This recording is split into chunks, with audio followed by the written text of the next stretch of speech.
começou, primeiramente, a tua história com Deus, mas a sua vida de fé?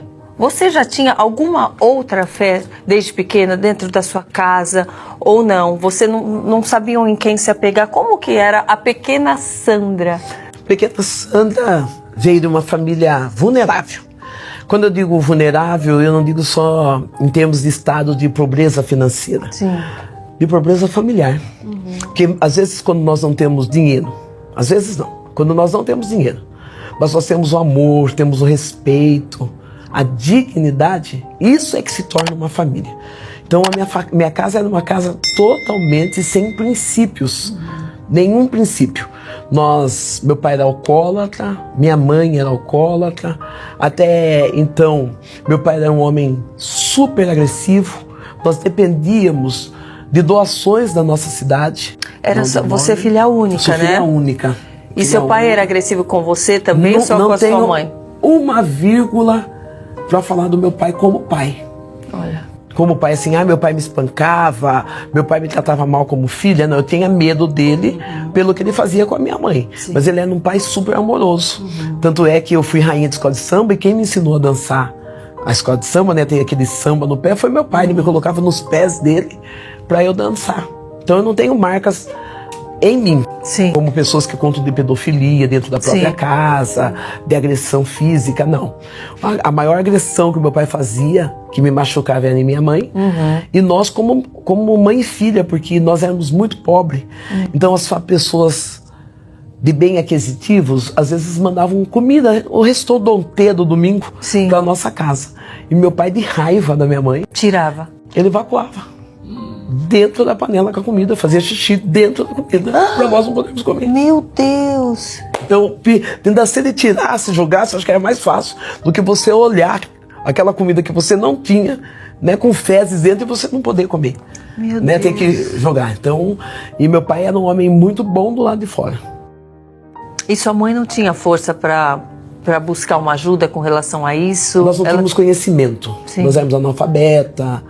Eu era criança, a minha mãe veio amando um homem, né? Casou com esse homem, família simples da cidade de Porto Feliz.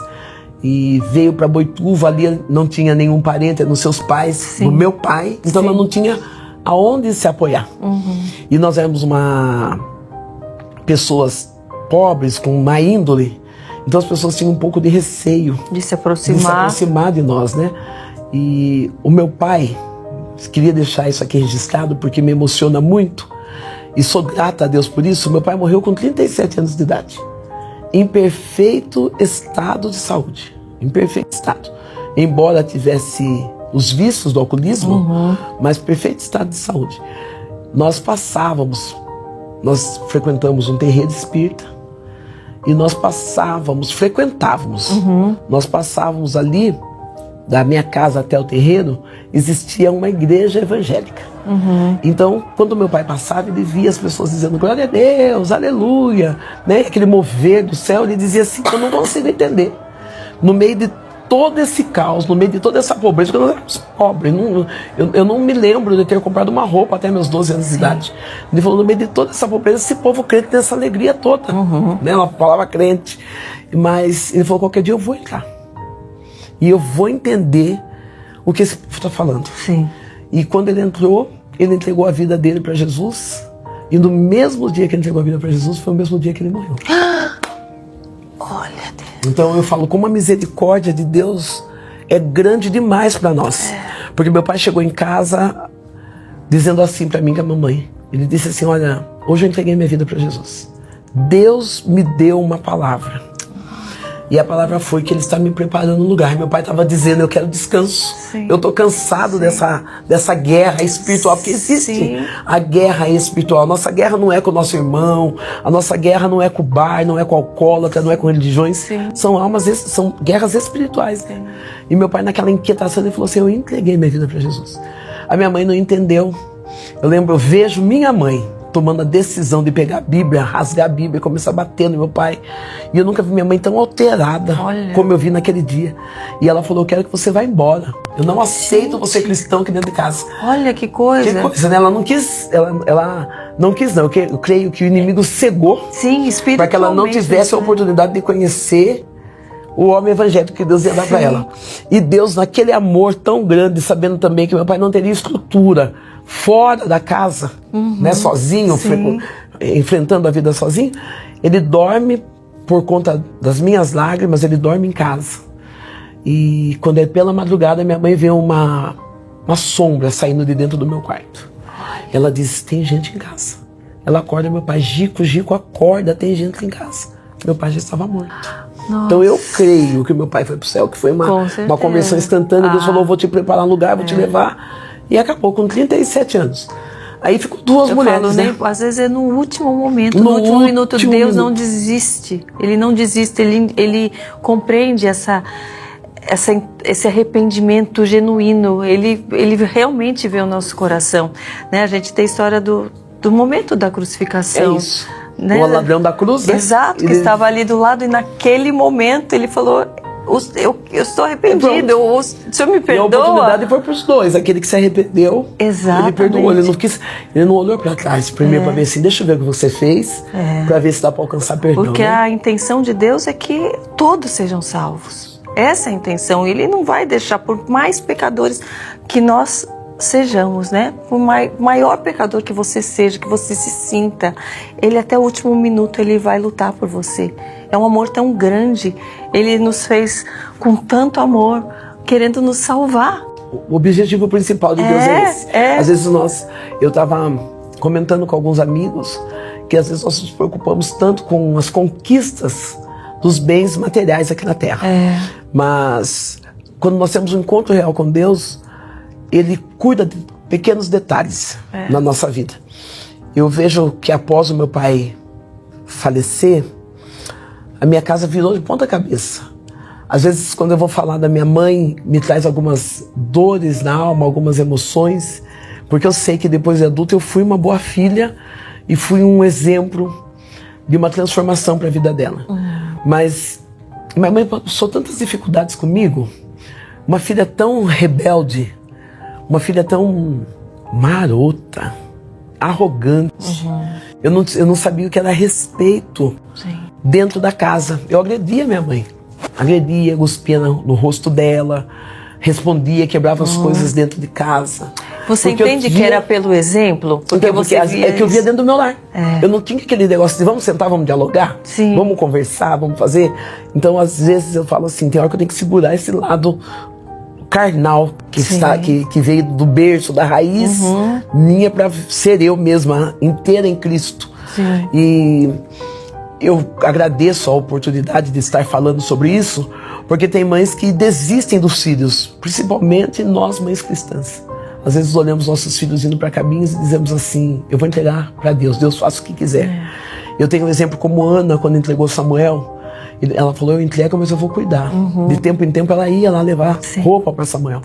Então nós temos que ser assim, nós temos que entregar realmente nossos filhos para Deus. Mas nós não podemos deixar de cuidar, porque Deus já tem um propósito para os nossos filhos. A minha mãe, muito sábia, eu com 8 anos de idade, eu fui... O seu pai faleceu, você tinha que idade? Meu pai faleceu, ele tinha 37 anos e eu tinha 6 anos de idade. 6 anos. 6 anos. Com 8 anos eu fui liciada. Às vezes as pessoas falam, não, você foi estuprada. Eu creio que o estupro é uma coisa assim, papum. O meu não foi assim, eu ia lá e eu ia buscar o que comer. E a pessoa começou a aproveitar disso. Começou a aproveitar daquela fragilidade, me fez sentir segurança. Então eu com 8 anos eu já tinha relações sexuais com um homem de 62 anos de idade. E você sabia o que estava sendo feito? Não, eu ia lá para buscar o pão, eu ia lá para buscar uma carne, e aí ele vinha e falava, você é tão linda, você não pega aqui? Né? Então, eu nunca vi a minha mãe... Mas você entendia que era algo proibido, vamos dizer assim, que era algo que ele estava fazendo escondido? Não. Não entendia. Eu não entendia, não. Porque a minha mãe, embora estivesse viúva, a minha mãe nunca eu vi minha mãe recolher um homem dentro de casa.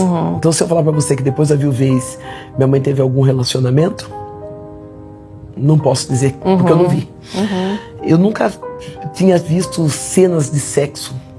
Então, aquilo que eu estava fazendo era uma coisa que estava me dando prazer, porque eu comia. Sim. Não era o prazer do ato, o prazer do que eu comia. Sim, eu podia comer, eu podia comer um sonho, eu podia comer um Danone. E porque não era algo forçado, era algo assim, como Maleável. dizer, em comum acordo, Em ele comum acordo. ia te seduzindo de um jeito. Isso, que tanto é que a minha mãe faleceu sem saber. Olha. Quando eu fui percebendo que era errado, quando eu fui entendendo, eu nunca tive um diálogo aberto, né? Hoje os pais conversam de tudo, por isso que é importante os pais cuidarem dos seus filhos, porque a Bíblia diz que a responsabilidade é nossa, não é dos pastores, não é dos líderes, é nossa, o pai e a mãe. Por isso que é importante, eu olho hoje a minha neta está com 7 para 8 anos, a Lara, e ela é uma negra bonita, uma negra assim, já maior do que as crianças dela, da faixa etária de idade dela na escola. Já chama atenção, Já chama né? atenção. E eu falo para a mãe dela, explica para Lara, conta para ela, porque é melhor a mãe passar essa segurança para a filha e a filha ter confiança de, olha mamãe, eu fui em tal lugar e não foi legal. Sim. Né? E também não achar que com 8 anos uma criança tem defesa. Porque nós não temos. Eu com 8 anos, quando o homem tirava suas partes íntimas para me segurar, era a mesma coisa que você me desse esse copo d'água. Entendeu? Eu não tinha aquele medo, não tinha aquela repulsa. Eu vinha vindo de um lugar onde tinha bebida, um lugar onde o esgoto era aberto, eu passava fezes, um lugar onde eu precisava virar lixo para levar comida, e ali eu levava uma comida limpa. E a minha mãe, por ser alcoólatra, minha mãe nunca perguntou para mim de onde vem essa comida, como chegou até essa casa. Né? Então, eu falo para os pais que por mais que você fale, mas a minha filha é esperta, é inteligente, ela é uma criança. Ainda é uma criança. E nós, como adultos, a gente tem que estar muito atento aos sinais, a tudo que as crianças estão falando, de que forma elas estão vendo, assistindo os conteúdos. O vigiar, e não adianta a gente só orar, entregar para Deus e deixa aí. A gente está aí para vigiar, para a gente notar, né, as mudanças de comportamento, que às vezes a criança vai ficando retraída, vai ficando mais inibida. Quando ela começa a entender que aquilo que ela está fazendo também não é muito certo, hoje nós vemos ela tem medo do pai, da mãe, ter uma reação explosiva. E hoje eu vejo que nós temos um vasto conhecimento, o ECA, as leis, a internet, leva a maior conhecimento, né? Sim. Eu vou indo para 59 anos e pobre não tinha esse conhecimento. Então hoje eu sei que os pais, eles têm aonde buscar os seus direitos e as crianças também as suas informações. Mas é tão bom que encontre tais informações dentro da casa. É bom aprender na casa. Porque, você não confiava na sua mãe, eu não tinha liberdade na época para conversar com a minha mãe sobre esse diálogo, né? Então a vida ia levando. Até a minha mãe foi se ajustando em algumas famílias. Minha cidade é interior, então tem aquelas famílias que têm sobrenomes melhores, né? Minha mãe foi se ajustando, famílias adotaram ela como funcionária para trabalhar antes de nós encontrarmos com Jesus. E eu fui me perdendo. Aí com 12, 13 anos eu já estava na prostituição. Eu nunca me envolvi em drogas. Isso era pela influência das tuas amizades também? Como que você foi sendo levada para aí? Como que você percebe que chegou a esse ponto, né? Amizades. Eles nos abraçam muito bom. Né? É um abraço muito acolhedor. É um abraço muito aconchegante, é algo que... Ainda mais quando você não se sente segura dentro de casa, você encontra um grupo, né, algumas pessoas... Que te abraça, que te aceita. Eu era, como que eu posso dizer? A rainha da justiça, a dona da justiça. Então eu defendia os fracos e necessitados. Então eu era mais briguenta, mais falante, a mais que ia adiante das pessoas. E isso cativou o mal, né? Então as pessoas do mal veio e me abraçou. Porque o mal, bem colocado no lugar certo, ele consegue transparecer mais que o bem. Ele não consegue viver mais tempo do que o bem. O bem é mais forte, né? Mas o mal colocado no momento certo, ele consegue ofuscar o bem. Você vai dizer que existe escuridão? Não existe escuridão. o que existe é ausência de luz. Então o mal só aparece quando está faltando o bem. Então eu não conhecia o bem, eu só conhecia o mal. Sim. Então tudo E aquilo era aquela tua então, tudo que realidade, vinha de você mal já- para mim estava tudo bem. É, Quanto mais coisas erradas viessem, sim. estava tudo certo. Aí o que me...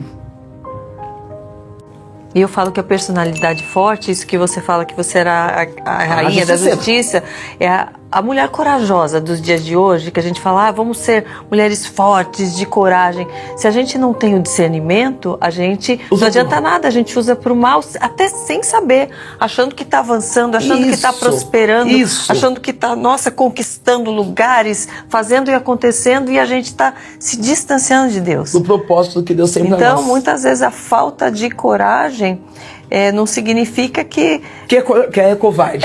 Exatamente. Às vezes é zelo, é você estar se resguardando. Todo carro bom, ele pode ter um motor excelente, mas se não tiver freio... Exatamente. Então nós somos um carro bom, um motor excelente, mas eu falo assim, o motor nosso é o Deus operando em nós, trabalhando em nós, né? E o Espírito Santo é o freio. Calma agora. Agora é hora de você esperar. E é difícil esperar, né?